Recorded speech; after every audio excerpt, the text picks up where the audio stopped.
ఒక వ్యక్తి క్రీస్తు యేసునందున్న కృపచేత ఎలా బలవంతుడవుతాడు? కుమారుడు, సైనికుడు, క్రీడాకారుడు అనే పదాలకు విశ్వాసి జీవితానికి మధ్య సంబంధం ఏమిటి? ఈ విషయాలను పరిశీలిద్దాం.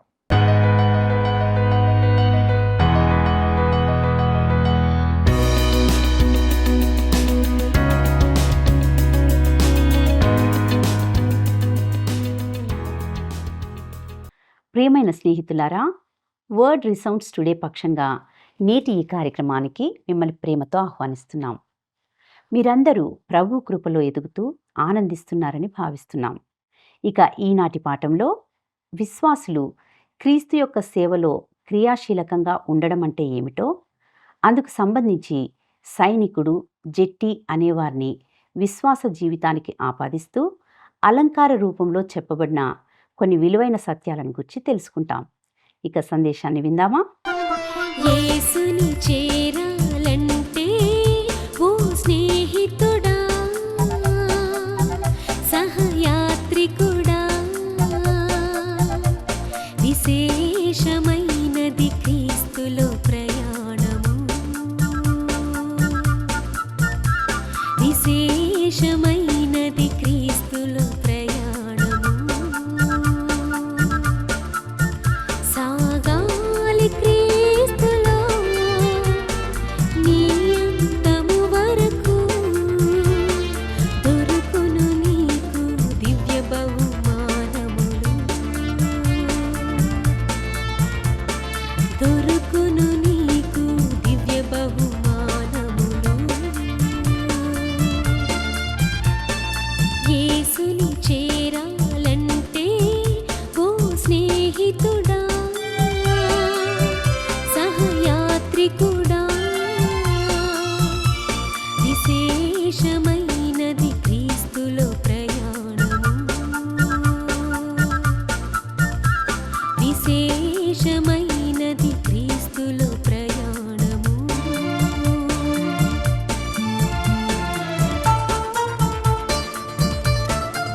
విశేషమైనది క్రీస్తులో ప్రయాణము.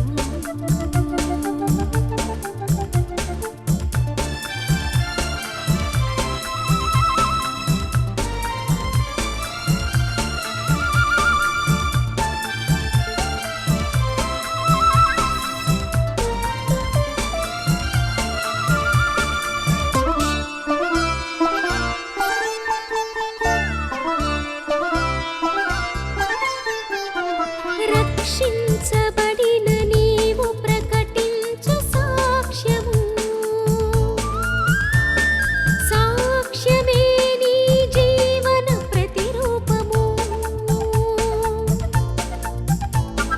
రక్షించబడిన నీవు ప్రకటించు సాక్ష్యము. సాక్ష్యమే నీ జీవన ప్రతిరూపము. సత్క్రియలతో సంతోషింపజేయుము క్రీస్తుని. పరలోకమే నీ తుది గమ్యస్థానము. పరలోకమే నీ తుది గమ్యస్థానము. క్రీస్తునందు ప్రియమైన ప్రేమధార టీవీ వీక్షకులందరికీ మన ప్రభువును రక్షకుడైన యేసు క్రీస్తు దివ్యమైన నామంలో శుభములు తెలియజేస్తున్నాం. నేటి మన ఈ పాఠంలో అపోస్తులుడైన పౌలు తిమోతికి వ్రాసిన 2వ పత్రిక 2వ అధ్యాయము 1 నుండి 5 వరకు ధ్యానించుకోబోతున్నాం. 2వ తిమోతి పత్రిక 2వ అధ్యాయము మనకు ఎంతో ఆహ్లాదకరంగా ఉంటుంది. ఈ అధ్యాయంలోని వచనాల్లో విశ్వాసి యొక్క విధిని మరియు కార్యకలాపాలను వివరించడానికి ఉపయోగించే 7 అలంకారాలు చెప్పబడ్డాయి. అవి మనము ఈ అంత్యకాలము సమీపిస్తున్న కొద్దీ మనపై మరింతగా ముద్రించబడాలి. వాటిలో 3ని ఇందులో చర్చిస్తాం. ఇక మనము తిమోతికి రాసిన 2వ పత్రిక 2వ అధ్యాయము 1 వచనాన్ని గమనిద్దాం. నా కుమారుడా, క్రీస్తు యేసునందున్న కృపచేత బలవంతుడవు కమ్ము. ప్రియులారా, ఇక్కడ పౌలు నా కుమారుడా అనే మొదటి అలంకారిక ప్రసంగంతో ఈ అధ్యాయాన్ని ప్రారంభించినట్లుగా చూస్తాం. అయితే పౌలు పరిచర్యలో ఈ యువకుడు క్రీస్తు వైపుకు తిరిగిన భావంతోనే అతన్ని ఆధ్యాత్మిక కుమారుడుగా సంబోధించాడు. క్రీస్తుపై తన విశ్వాసం ద్వారానే ఒక దేవుని బిడ్డ దేవుని కుటుంబంలో జన్మిస్తాడు. పేతురు రాసిన మొదటి పత్రిక 1వ అధ్యాయము 23వ వచనంలో పేతురు అంటాడు, మీరు క్షయబీజము నుండి కాక శాశ్వతమగు జీవం గల దేవుని వాక్య మూలముగా అక్షయ బీజము నుండి పుట్టింపబడిన వారు. ఈ విధంగా తిమోతి దేవుని కుటుంబంలోకి చేర్చబడ్డాడు మరియు అతడు దేవుని బిడ్డ. ఈ కారణంగానే పౌలు తిమోతికి ఈ మాటలు చెబుతున్నాడు. క్రీస్తు యేసునందున్న కృపచేత బలవంతుడవు కమ్ము. ఈ కృపయందు బలవంతుడవై ఉండుము అనే మాట నిజంగా నాకు ఎంతో ఇష్టం. నా ప్రియ స్నేహితుడా, నీవు బయటికి వెళ్ళి నీ స్వంతంగా క్రైస్తవ జీవితాన్ని గడపగలవని నీవు అనుకుంటే నీకు చాలా నిరాశయే కలుగుతుంది. నిన్ను నీవు ఒక పరిణతి చెందిన క్రైస్తవునిగా అవడానికి కొన్ని చిన్న చిన్న నియమాలను లేదా కొన్ని తెలివైన ఉపాయాలను నీవు అనుసరించవచ్చని నువ్వు భావిస్తే గనక అప్పుడు నీవు చట్టబద్ధత, ధర్మశాస్త్ర సంబంధమైన సూక్ష్మమైన ఉచ్చులో పడిపోయావని గుర్తించాలి. పౌలు ఎటువంటి నియమాలను ఇవ్వలేదు, కానీ ఒక క్రైస్తవ బిడ్డకు క్రైస్తవ జీవితాన్ని ఎలా గడపాలో చెప్పడానికి దేవుని వాక్యంలో ధర్మశాస్త్ర సంబంధమైన ఎటువంటి నియమాలు లేవని బోధిస్తుంటున్నాడు. మనము కృప ద్వారా రక్షింపబడ్డాం మరియు ఇప్పుడు మనము దేవుని కృపయందు జీవించాలి మరియు ఆ కృపయందు బలవంతులమై ఉండాలి. ఒకానొక దైవ సేవకుడు తన బాల్యంలో జరిగిన ఒక చక్కటి ఉదాహరణను తెలియజేశాడు. తన నాన్నగారు తన పనిని బట్టి చాలా చోట్లకు ప్రయాణిస్తుండేవాడు. అతని ఇంట్లో లేనప్పుడు పాటించడానికి ఎల్లప్పుడూ కొన్ని నియమాలను విధిస్తూ ఉండేవాడు. వాటిలో కొన్నింటిని అతడు పాటించగలిగాడు, కానీ అతని నాన్నగారు ఇంట్లో ఉన్నప్పుడు మాత్రము కొన్ని అదనంగా ఇతర నియమాలను ఖచ్చితంగా పాటిస్తుండేవాడు. అతడు పాటించవలసిన కొన్ని నియమాల్లో ఒకటి ఏమిటంటే అతడు సండే స్కూల్కు తప్పకుండా వెళ్ళాలి. ఆసక్తికరమైన విషయం ఏమిటంటే అతని తండ్రి ఎప్పుడు స్వయంగా అలా చేయలేదు, కానీ అతను మాత్రము ఎల్లప్పుడూ తన కుమారుణ్ణి వెళ్ళమని బలవంతం చేసేవాడు. ఏది ఏమైనప్పటికీ అతని తండ్రి ఇంటికి దూరంగా ఉన్నప్పుడు సండే స్కూల్కు వెళ్ళకుండా ఒకసారి అతడు చేపలు పట్టడానికి వెళ్ళాడు. అయితే అతని తండ్రి ఒకసారి అకస్మాత్తుగా ఇంటికి వచ్చి అతన్ని కనుగొన్నాడు. అతని తండ్రిని చూచి ముందుగా ఎంతో భయపడ్డప్పటికీ ఆ తర్వాత తాను తప్పు చేశానని ఒప్పుకున్నాడు. అప్పుడు అతని తండ్రి ముందు కోప్పడ్డప్పటికీ అతనితో దయగా మాట్లాడి అతనికి ఊరు నుండి తీసుకుని వచ్చిన కొన్ని స్వీట్స్ లాంటి ఇవ్వడం జరిగింది. ఇక్కడ ముఖ్య అంశం ఏమిటంటే అతని తండ్రి యొక్క మంచి స్వభావాన్ని ఒక కొడుకుగా నిజంగా ఉపయోగించుకున్నాడు. అయితే అతని తండ్రి తాను చిన్న వయసులో ఉండగానే చనిపోయాడు, కానీ ఇప్పుడు ప్రభువును అంగీకరించిన వ్యక్తిగా ఆ వ్యక్తికి శాశ్వతమైన పరలోకపు తండ్రి అంటూ ఉన్నాడు. పరలోకపు తండ్రి కుమారుడు నిజంగా ఎంతటి అద్భుతమైన అలంకారిక ప్రసంగం కదా. ప్రియులారా, చాలాసార్లు నేను దీన్ని చేయను, మరియు నేను అలా చేయను, మరియు నేను కొన్ని నియమాలను పాటిస్తున్నాను అని క్రైస్తవులు చెప్పడాన్ని విన్నప్పుడు వారికి దేవుని కృప గురించి చాలా తక్కువ తెలుసని నేను వెంటనే గుర్తిస్తాను. వారు తమ సొంత బలముతో క్రైస్తవ జీవితాన్ని గడపడానికి ప్రయత్నిస్తున్నారు. అయితే పౌలు క్రీస్తు యేసునందున్న కృపచేత బలవంతుడు కమ్ము అని అంటున్నాడు. ఇక మనము తిమోతికి వ్రాసిన 2వ పత్రిక 2వ అధ్యాయము 2వ వచనాన్ని గమనిద్దాం.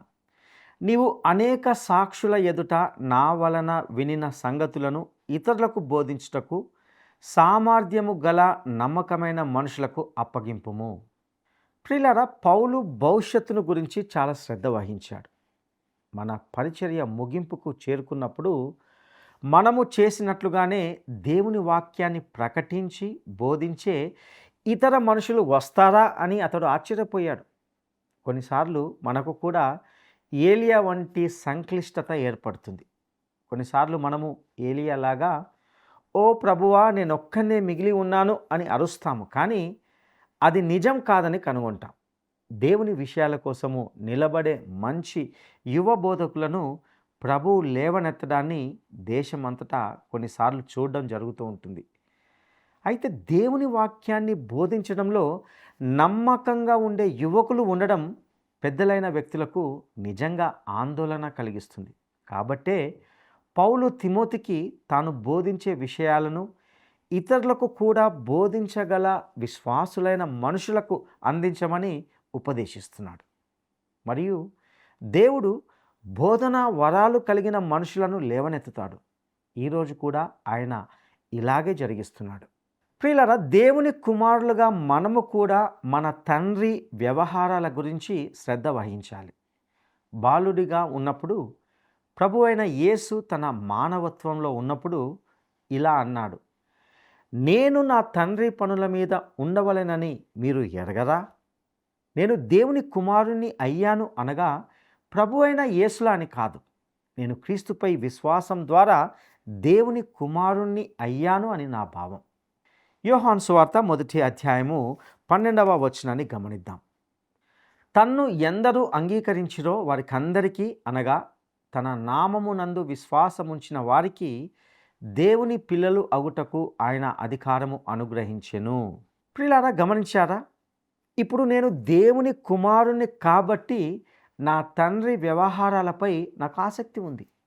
మీరు మీ తండ్రి పనిపై ఆసక్తి కలిగి ఉన్నారా? ఇంతకీ దేవుని బిడ్డలుగా మన పని ఏమిటి? మన ప్రధాన పని దేవుని వాక్యాన్ని బయటకు తీసుకురావడమే. అయితే దేవుని పనిని చేయడానికి, అలాగే ఆయన పిల్లలుగా మన జీవితంలోని ప్రతి కోణములోనూ మనకు దేవుని కృప అవసరమని మనం గుర్తించాలి. బహుశా మీరు మీ పట్ల మీరు ఎంతో నిరాశ చెందారని మీరు అనుకుంటుండవచ్చు. అయితే మీరు అలా ఉండకూడదు. మీరు దేవుని కృప ప్రకారం నడవాలి. విశ్వాసులుగా మనము వెలిచూపు వలన కాక విశ్వాసము వలననే నడుచుకొంచున్నాము. లేదా మీరు బహుశా నిరుత్సాహపడవచ్చు. మీరు అలా నిరుత్సాహపడిన స్థితిలో ఉన్నారు అంటే మీరు దేవుని వాక్యాన్ని మరియు దేవుని ఆశీర్వాద మార్గాన్ని నమ్మడం లేదు అని అర్థం.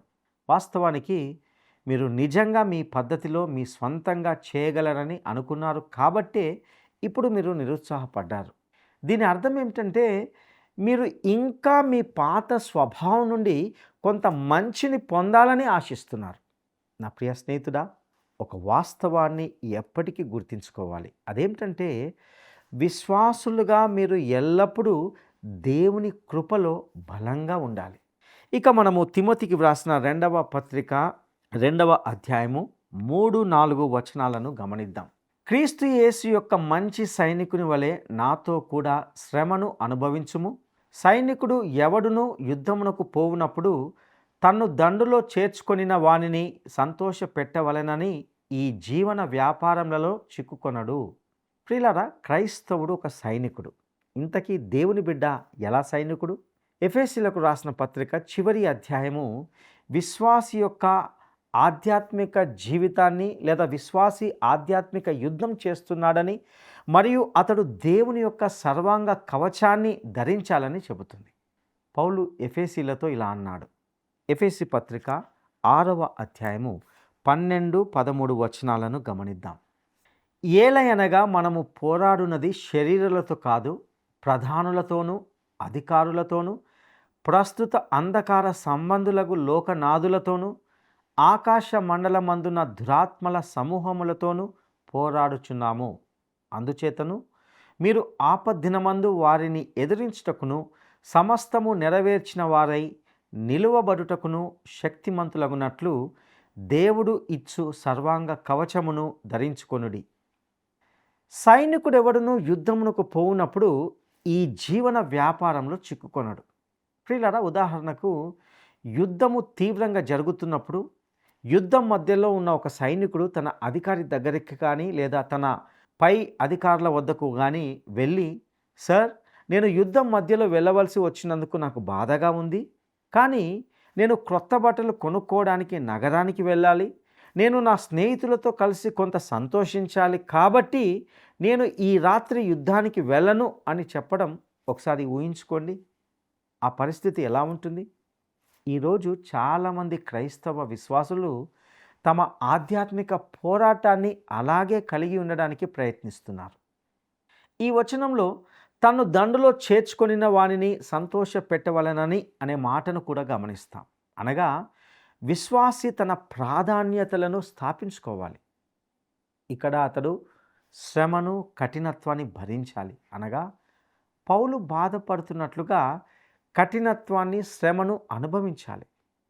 క్రైస్తవుడు వివాహం చేసుకోకూడదని ఈ వచనాన్ని తప్పుగా అర్థం చేసుకునేవారు కూడా ఉంటున్నారు. అయితే పౌలు ఇక్కడ బ్రహ్మచార్యం గురించి మాట్లాడడం లేదు, కానీ విశ్వాసి క్రైస్తవ జీవితాన్ని గడపలేనంతగా ఈ లోక సంబంధంలో చిక్కుకున్న పరిస్థితిని గురించి మాట్లాడుతున్నాడు. నేను మీకు ఒక చక్కటి ఉదాహరణను ఇస్తాను. అయ్యగారు, నిన్న మీరు క్రీస్తును అంగీకరించాలి అనుకునే వారిని గురించి అడిగినప్పుడు నేను చర్చిలోనే ఉన్నాను. వ్యక్తిగతంగా నేను క్రీస్తును అంగీకరించాను, కానీ నేను మీకు ఒక విషయాన్ని చెప్పాలని అనుకుంటున్నాను. నా భర్త ఇటీవల మరణించాడు. అతడు మద్యం దుకాణాన్ని నిర్వహించేవాడు. ఇప్పుడు నేను నా జీవనోపాధి నిమిత్తము దానిని నిర్వహించడం కొనసాగించలేనని భావిస్తున్నందున ఏమి చేయాలో పాలుపోక నేను ఇప్పుడు మీకు ఫోన్ చేస్తున్నాను.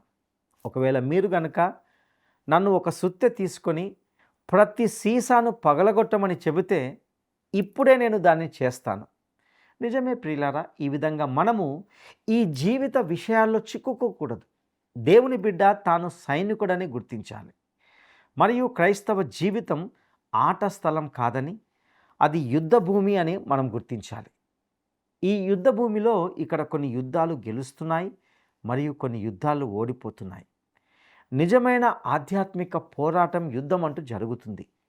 ఇక మనము తిమోతికి వ్రాసిన 2వ పత్రిక 2వ అధ్యాయము 5వ వచనాన్ని గమనిద్దాం. మరియు జట్టి అయిన వాడు పోరాడునప్పుడు నియమ ప్రకారము పోరాడకుంటే వానికి కిరీటము దొరకదు. ప్రియులారా, ఇక్కడ పౌలు క్రైస్తవుణ్ణి ఒక జట్టి లేదా క్రీడాకారునితో పోలుస్తున్నాడు. పోరాడుట అనేది ఆటలో పోటీ పడటాన్ని చూస్తుంది. అతడు గెలవాలని కోరుకుంటాడు మరియు అతడు విజేతగా ఉండడానికి తాను చేయగలిగినదంతా చేస్తున్నాడు. ఎవరో ఒకరు చాలా క్లుప్తంగా ఇలా అన్నారు, కొంతమంది క్రైస్తవులు చేసే ఏకైక వ్యాయామం లేదా పోరాటం ఏమిటంటే తొందరపడి నిర్ణయాలు తీసుకోవడం, వారి స్నేహితులను తక్కువ చేయడం. ప్రియులారా, ఇక్కడ పౌలు మాట్లాడుతున్న వ్యాయామం అది కాదు. క్రైస్తవ జీవితాన్ని ఒక పరుగు పందెంగా పోలుస్తూ ఆయన మాట్లాడాడు. ఆయన ఫిలిప్పీ పత్రిక 3వ అధ్యాయము 14వ వచనంలో ఇలా అన్నాడు, క్రీస్తు యేసునందు దేవుని ఉన్నతమైన పిలుపునకు కలుగు బహుమానము పొందవలెనని గురి యొద్దకే పరిగెత్తుతున్నాను.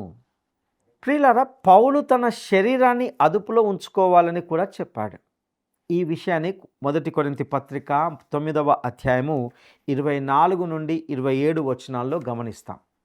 పౌలు లక్ష్యం ఏమిటంటే పరుగు పందెం చివరిలో ఉన్నవాడు ప్రభువైన యేసు. ఆయనే అతనికి ప్రతిఫలం ఇవ్వగలడు. మరియు మత్తయి సువార్త 25వ అధ్యాయము 21వ వచనంలో చెప్పబడినట్లుగా ఆయన బలానమ్మకమైన మంచి దాసుడా అని చెప్పగలడు. దేవుని బిడ్డ పోరాడాలి. దేవుడు ఆయన బిడ్డలు పరుగు పందెంలో గెలవాలని కోరుకుంటున్నాడు. ప్రతి దేవుని బిడ్డ ఈ విషయాన్ని గుర్తించాలి. అతడు నియమ ప్రకారం పోరాడాలి, అంటే అతడు నియమాల ప్రకారం ఆడాలి. క్రైస్తవ జీవితాన్ని గడపడానికి ఎటువంటి సత్వర మార్గం అంటూ లేదా దొడ్డిదోవ అంటూ ఏది లేదు. మరియు వాటిలో ప్రతి ఒక్కటి చాలా ముఖ్యమైనది.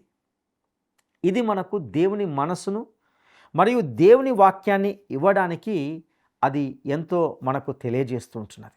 మనం మొత్తం బైబిల్ను అధ్యయనం చేయాలి. ఒక క్రీడాకారుడు ఏ విధంగానైతే అన్ని విధాలుగా సిద్ధపడి ప్రయాసపడుతూ తన లక్ష్యాన్ని చేరుకుంటాడో దేవుని బిడ్డ కూడా అలాగే చేయాలి. మీరు గెలవబోతున్నట్లయితే మీరు ఎటువంటి సత్వర మార్గాల కొరకు కానీ దగ్గరి మార్గాల కొరకు కానీ వెదకరు. ఈరోజు ప్రియులారా, మనము మన క్రియల చేత రక్షించబడము. ఒకవేళ నీవు విశ్వాసివైతే వాక్యానుసారంగా నియమ ప్రకారంగా పోరాడితేనే ప్రభువు నుండి మెప్పు బహుమానం కలుగుతుంది.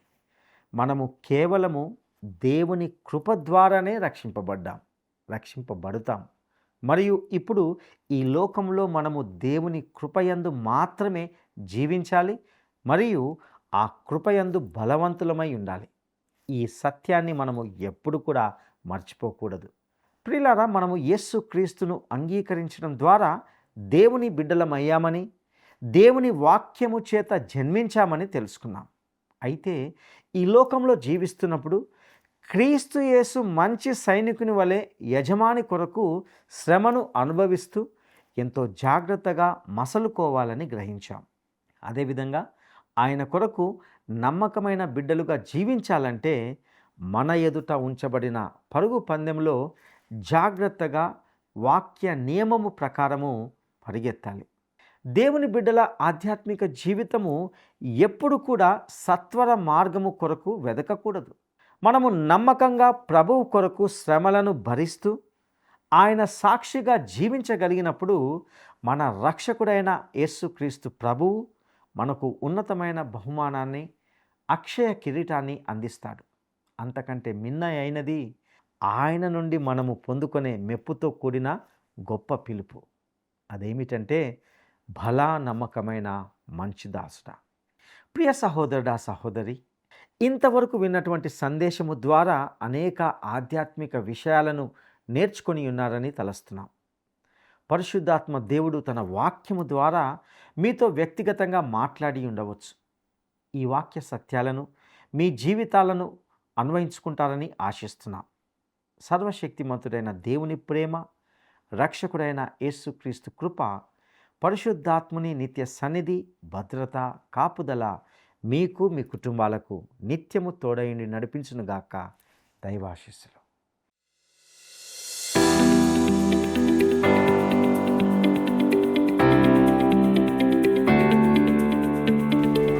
దేవుని బిడ్డలుగా మనము వెలిచూపు వలన కాక దేని వలన నడుచుకొనుచున్నాము? దేవుని బిడ్డలుగా మనము వెలిచూపు వలన కాక దేని వలన నడుచుకొనుచున్నాము? 1 విశ్వాసం వలన, 2 ప్రేమ వలన, 3 నిరీక్షణ వలన. ఈ ప్రశ్నకు సరైన జవాబును ఈ వాట్సాప్ నంబర్కు పంపండి. మా వాట్సాప్ నంబర్ 9399952570. ఈ సందేశం ద్వారా క్రీస్తునందు విశ్వాసముంచిన ప్రతి ఒక్కరూ క్రీస్తు యొక్క కృపయందు బలవంతులుగా ఉంటూ విశ్వాస జీవితంలో ముందుకు వెళ్ళాలని హెచ్చరించబడ్డాం. ముఖ్యంగా క్రీస్తు యేసు సైనికుని వలె శత్రువుతో పోరాడుతూ వాక్యానుసారంగా ప్రభువు నుండి బహుమానాన్ని పొందాలని నేర్చుకున్నాం. మరిన్ని లోతైన సత్యాలను తెలుసుకోవడానికి స్క్రీన్ మీద కనబడే ఫోన్ నంబర్తో మమ్మల్ని సంప్రదించండి. సర్వశక్తిమంతుడైన దేవుని కృప మీకందరికీ తోడైయుండునుగాక. ఆమేన్. ఈ కార్యక్రమం మీకు నచ్చిందా? అయితే వెంటనే మిస్డ్ కాల్ ఇవ్వండి. బహుమతి పొందే విజేత మీరే కావచ్చు.